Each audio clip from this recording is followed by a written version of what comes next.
வணக்கம் நண்பர்களே. நாம போன வீடியோல சிவனுக்கு தொண்டு செய்த 63 நாயன்மார்களின் பெயர் பட்டியலை பார்த்தோம். இப்போது அவர்கள் ஒவ்வொருவரை பற்றியும் அவர்கள் ஆற்றிய தொண்டினை பற்றியும் காண்போம். வாங்க முதலில் சிவகோசரியாரை பற்றி பார்ப்போம். சிவகோசரியார் 63 நாயன்மார்களில் ஒருவராக போற்றப்படுபவர். இவர் ஒரு அந்தணர் மற்றும் சிறந்த சிவபக்தர். திருக்காலத்தி அதாவது காளஹஸ்தி திருத்தலத்தில் சிவபெருமானுக்கு ஆகம விதிப்படி பூசை செய்து வந்தவர். இவருடைய வாழ்க்கை வரலாறு கண்ணப்ப நாயனாரின் வரலாற்றோடு பின்னி பிணைந்தது. சிவகோசரியாரின் வரலாற்றை சுருக்கமாக காணலாம்.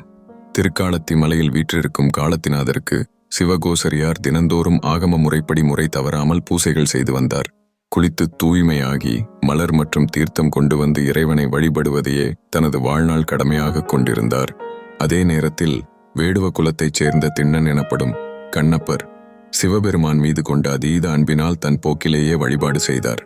திண்ணன்தான் வேட்டையாடிய இறைச்சியையும் வாயில் சுமந்து வந்த தண்ணீரையும் தலையில் சூடி வந்த மலர்களையும் கொண்டு இறைவனுக்கு படைத்தார்.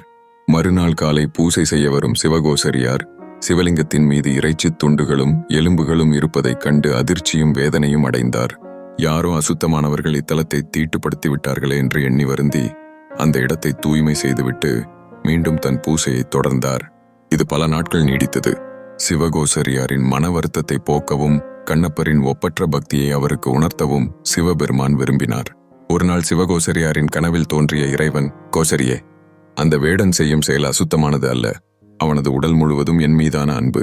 அவன் வாய் வழி உமிழும் நீர் எனக்கு திருமஞ்சனம். அவன் கொண்டு வரும் ஊன் எனக்கு அமுது. அவன் செய்யும் செயல்கள் அனைத்தும் எனக்கு மகிழ்ச்சி அளிக்கின்றன. அவனது பக்தியை நீ நாளை மறைந்திருந்து பார் என்று அருளினார். மறுநாள் சிவகோசரியார் ஒரு புதரின் மறைவில் ஒளிந்து கொண்டார். அப்பொழுது கண்ணப்பர் அங்கு வந்தார்.